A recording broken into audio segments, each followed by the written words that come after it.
welcome Damien Ivereigh of Launtel. It's really good to be with you again here on a I guess a video call because you're all the way in Tassie, I'm in Perth. But welcome again.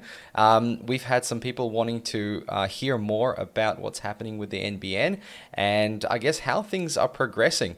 And so welcome again. I'm really excited to chat to you. How has your week been so far? Well, it's never a dull moment in NBN land for sure. We're always sort of dealing with some latest change to their policy. In fact, it's actually one of the most irritating things about NBN is that just nothing ever seems to stay the same.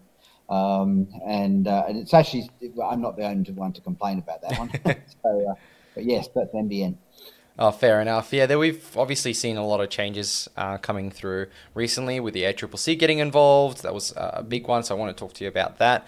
You've put together a submission for that SAU that the ACCC is looking at, and there's obviously been some sort of random small news throughout. But look, I want to first of all know what is this ACCC situation? Is it going to change anything? I know we chatted a little bit about it before and posted some of your comments before, but I want to go back to that because I think that's really, really interesting. Is the ACCC actually going to change anything in the current land? Look, I think it's highly likely they will. I think this is not an empty exercise. This is very much basically the industry and NBN essentially saying, look, we've been down this route, we can't come to an agreement. NBN's throwing mud at the RSPs, RSPs are throwing mud back. And in a way, both sides have called in the ACCC to sort of mediate. It's Right. not obviously mediation, but the background of this is that the SAU, with Special Access Undertaking, was formulated, I think, in 2013. I can't remember 2012. It was a long time ago, and it has never been updated since then. So that sets the prices that NBN is allowed to charge because the ACCC recognised that the NBN was a monopoly, Right. and so they had to have strong regulatory controls on at least setting the maximum pricing that they could charge. Yeah, absolutely. And Because at yeah, the end of the day, the NBN has to make money to function and continually upgrade potentially throughout the next couple of decades, really. Um, correct. so And that's what? the tension. That is exactly the tension. Is you've obviously got the RSPs all saying, well, NBN's charging too much, Mhm. and NBN saying, well, we have to charge that much because we have to keep building the network and get a return on the investment, and et cetera, et cetera. Exactly. So with the ACCC coming in, how is this different from 10 years ago? What's the catalyst here? What's going to change, do you think? Oh, there have been. Well, it's changed enormously. The back when the first one was produced, the NBN hadn't really started. Like they built a few, but there were really very few active services. Hmm. It was done in the landscape of ADSL was king, Right. and it was very much here's a new network, and there were a lot of decisions made that, looking back on it, they weren't bad decisions, but they were just clearly unenlightened, and the industry has moved or the technology has moved. The biggest thing, of course, it misses out is the multi-technology mix. Everything in the SAU is based around either fiber, fixed wireless, or satellite. That was 10 Um, years ago, or is this the new SAU? no, 10 years ago. Yeah. So this is why the old one, there were a lot of stuff, and in fact, this is what NBN points out. There's a lot of stuff in there that either makes no sense now or just needs updating. But I think the biggest change that's happened over the last 10 years is this whole CVC thing has just become a big point of contention. Right. Let's put it that way. Um, Really, if you look at some of the articles that Simon Hackett wrote, now Simon Hackett, for those who don't know, was the CEO of Internode, and he basically created Internode, and but he sold to Ionet, and then Hmm. they Hmm. became PPG. But anyway, even back then, so this was before the NBN was really built. He predicted this. He actually Right. predicted that there was going to be this big tension. I would strongly recommend anybody go back and Google some of his blogs. They're very interesting.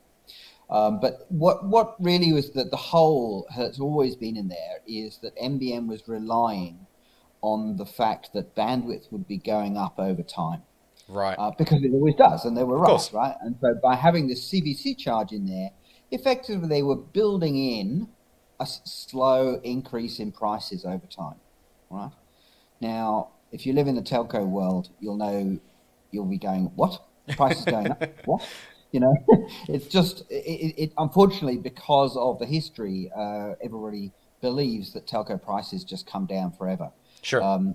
They haven't lately, but this is the sort of problem that NBN basically said, right, well, we're going to make a whole, massive loss at the beginning because we're going to be paying for all this network. But over time, and we're talking 30 years, 40 years, or whatever it was set for, we will be able to recoup increasing amounts of money using this CVC charge.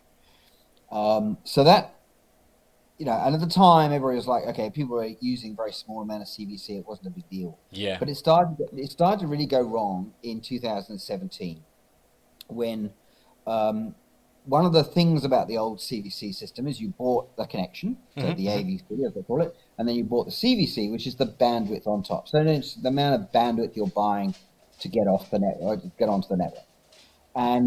But you could buy whatever you like. As an RSP, you could say, right, I'm going to buy very little. Yes, I know the performance for my users will be poor, but frankly, I want to keep the cost down. So, yeah, right.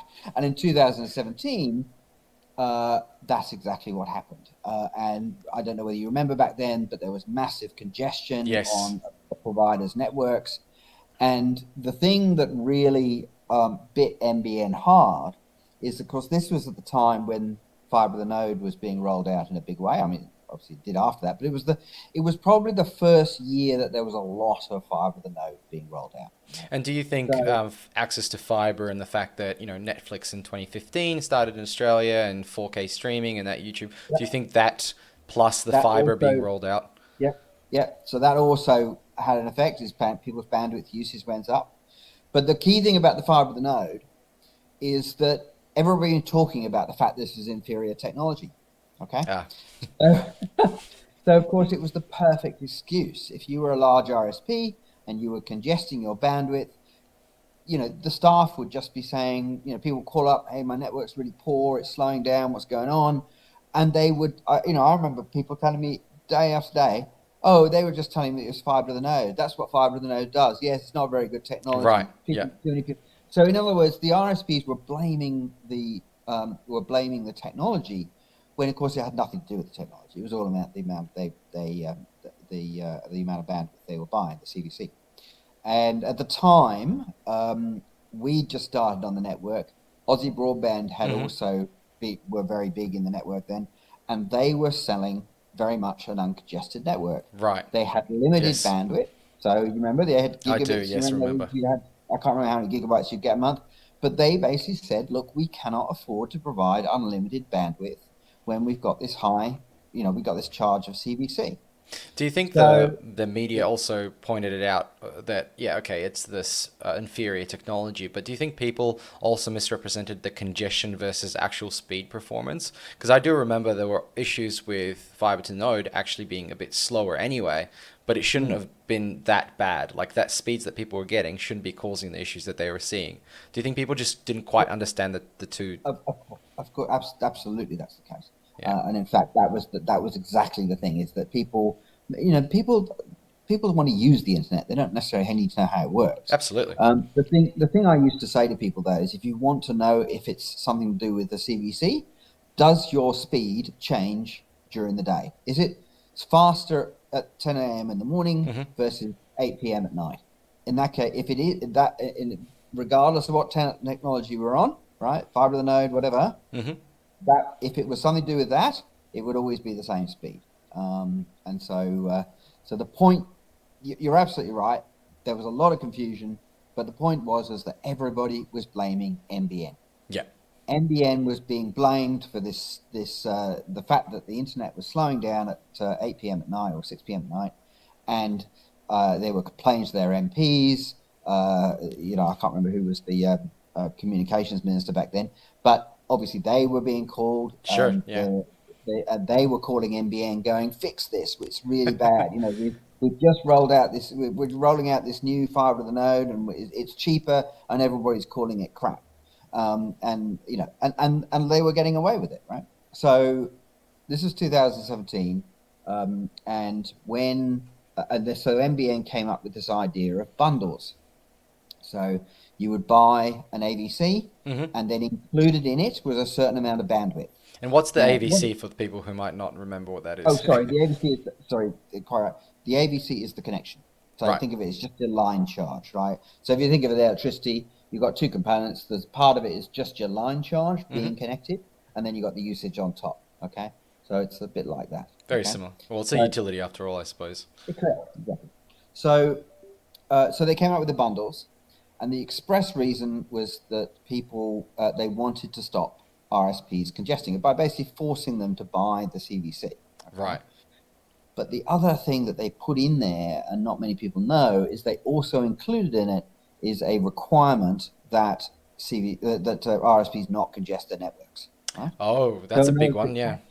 yeah, they actually put in the conditions, and I can go and find them for you. They're in the agreements. You cannot. I can't remember the exact number, but you cannot have more than 95% utilization for more than Wow. amount of hours a day or whatever it is. I can't remember exactly the figures, but the point is that they made it very clear to the RSPs: if you congest it, we'll put you back on the old pricing model, and it'll cost you a whole lot of money. So it was quite punitive, Sure. and the RSPs essentially just had to comply. For us and Aussie Broadband, this was bad news because suddenly now all these other RSPs were doing the right thing. Whereas before then we were able to make a lot of take on a lot of customers by basically saying, look, we're not congesting our networks. Right. We're buying a lot more. But anyway, so be it.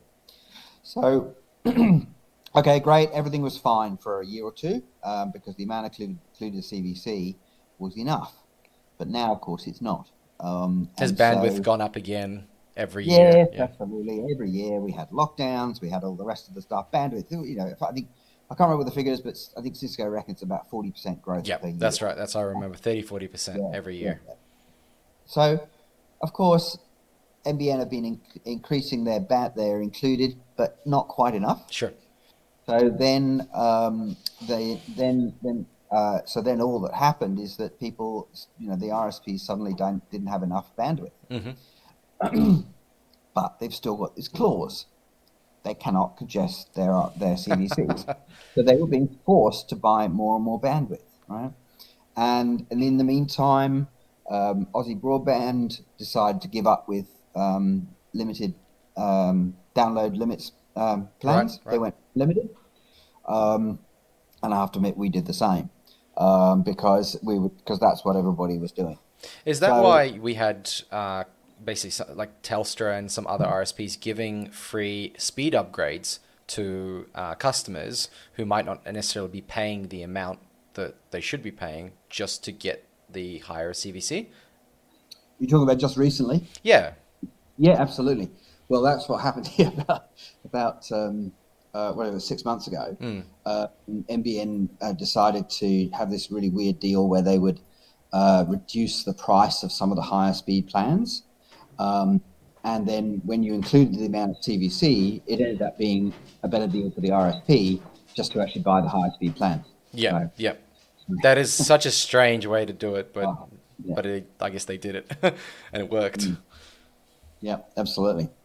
So yes, so that brings us to today, where you've got these RSPs essentially saying this whole CVC model is unworkable, and they've got a good reason to say it Sure. because the trouble is you have to increase CVC in advance. So, for example, if you know that a Call of Duty update's happening, then you're going to go and bump your CVC. And then, of course, it doesn't happen. So then you pay for the CVC, but Right. you haven't, then it's a day later. And you've got, so, and you're always playing catch up, trying to get your networks, working well. Yeah. So, and it's a big commercial risk. There's no doubt about it. The amount of CVC that you're having to buy per person is going up, and there's not a lot of margin in these NBN plans, and adding an extra $2 or so per month to the costs, that could be a big chunk of your margin gone. You mentioned to me that the CVC creates a bit of a level playing field for all the RSPs, and basically allowing smaller RSPs to compete with the big players. How does that actually happen? How does... So, well, this sort of harks back to the start of when I was talking about how Aussie Broadband and we were doing really well, basically by selling a product that wasn't congested. So the thing is that you've got to think about the way that products work. If you compare, say, if you look at, say, the car market, right? You've got cars all the way from a Getz, which I happen to drive, and a Mercedes, all of various different pricing, and they all have they have different qualities and different things that make them better or worse, right? Sure.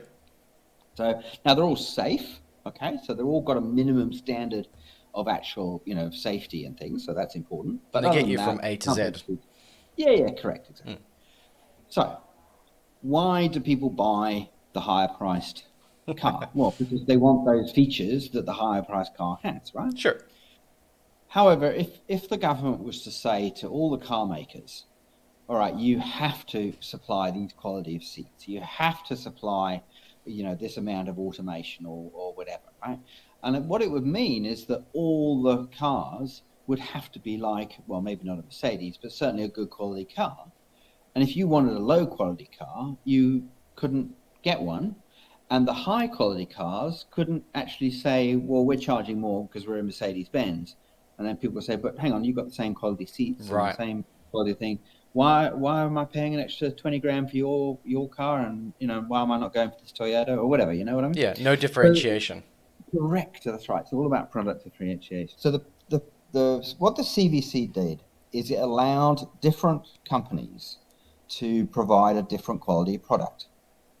So in the days when it was purely a separate thing, AVCs and CVCs, Aussie Broadband and us, we could produce a high quality product. We could charge more for it. Yes, I do. Yeah, I remember. We'd be able to say, hey, we've got a much less congested network than this other RSP who's rock bottom price, all that sort of stuff.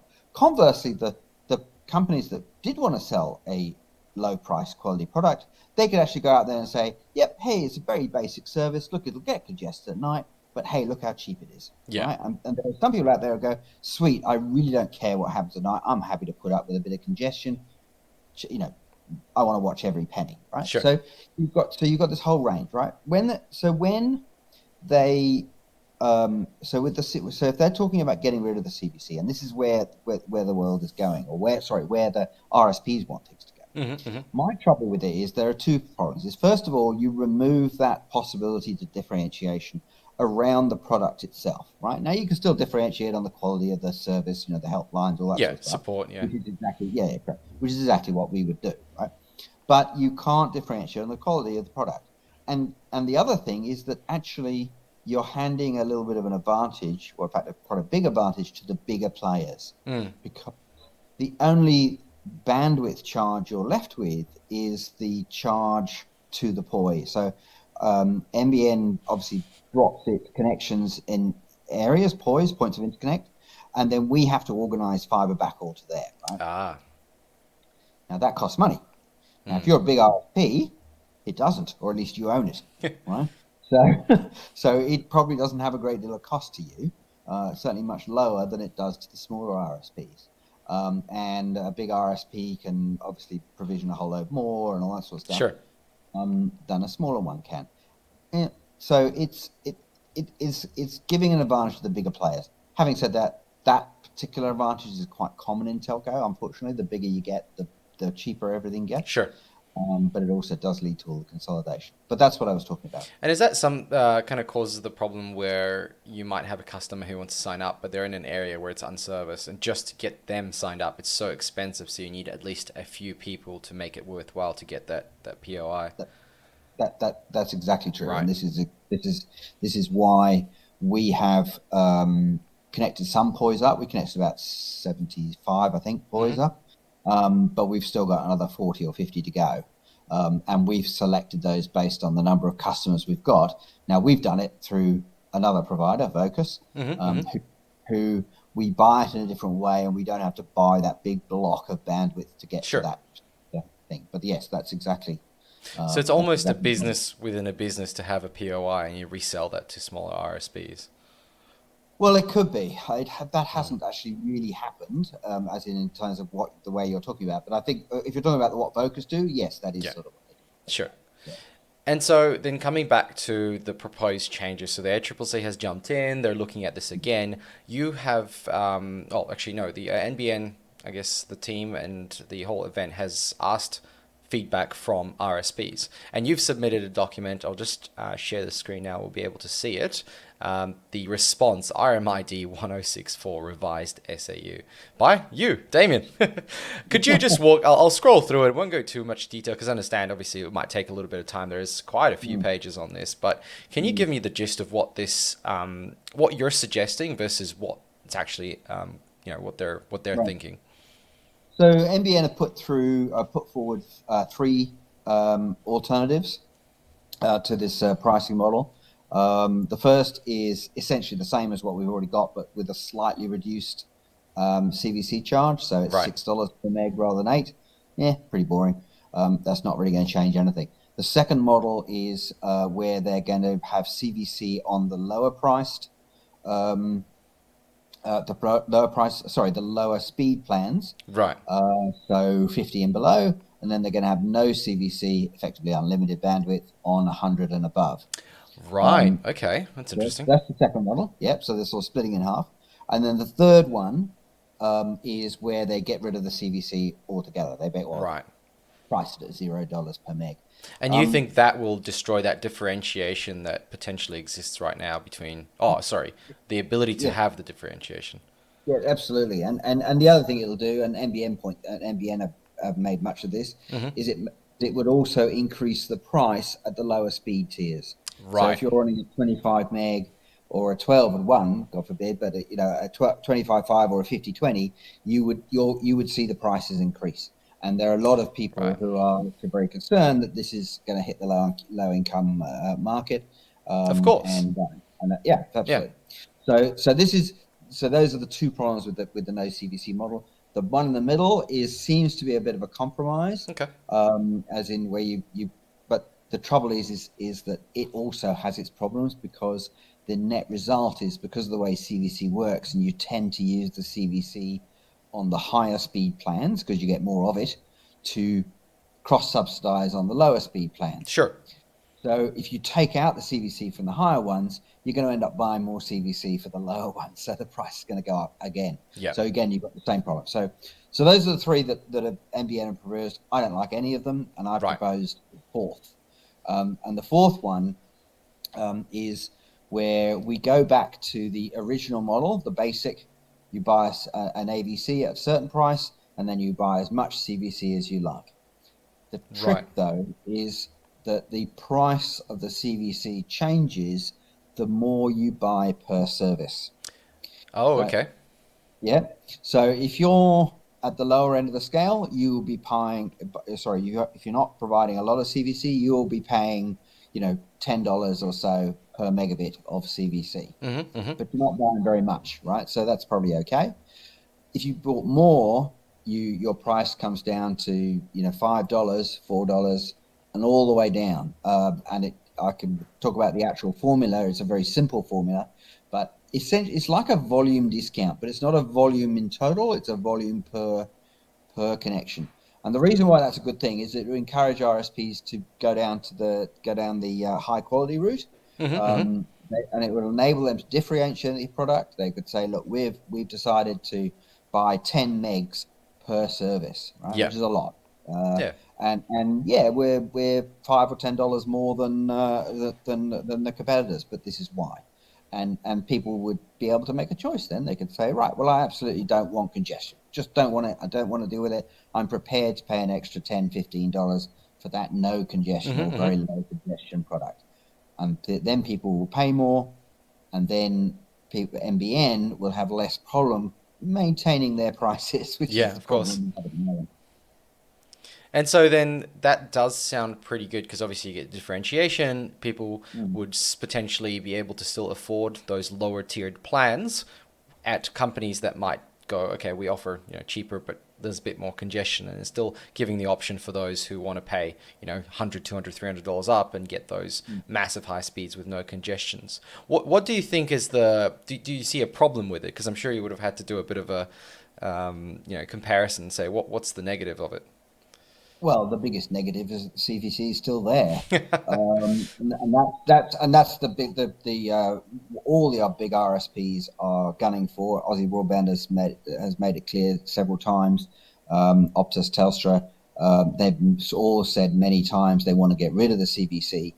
I can understand their thinking. It's just for them, it's a commercial risk. Sure. They don't want to, and there is a complexity to it. There's no question that dealing with CVC is a pain, but the thing I like about my model is that you can do the no CVC. You just have to pay a little bit more. Right. And then you can effectively say, right, well, once you've allocated 10 megs of CVC or 15 or 20, and you're not paying a lot more, you're down to maybe $2 a meg for that at that sort of level.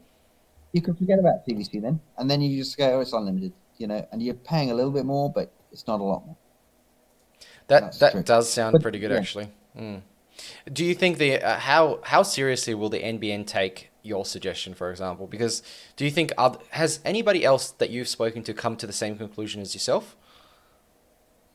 No, it's a simple answer. I think right now I'm out on my own. Right. I think certainly I obviously can't talk about the ACCC meeting itself. They're all done under Chatham's rules, but certainly I've not had a bunch of RSPs calling up and saying, "Hey, Damien, great idea.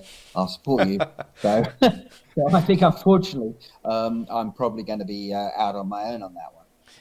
I haven't had any feedback from NBN either. They're certainly at it. They're certainly very interested in it. I mean, it's actually based on ideas that they had previously. So it's not, I wouldn't say I'm some great genius come up with a new idea here, but look, I think where I'm hopeful is, and this is because there's this massive tension going on between NBN and RSPs at the moment over this CVC issue. And I just think this one is a good compromise that solves this problem of both the low end of the market, maintaining a price differential for different price quality, and effectively gets rid of the commercial risk. And that's, I think, why I think it's a good idea. But obviously, we'll see. Now, I'm able to share this submission with folks. Sure. Yep, perfect. So I'll link that below in the comments so anyone can have a read and actually go into a bit more detail.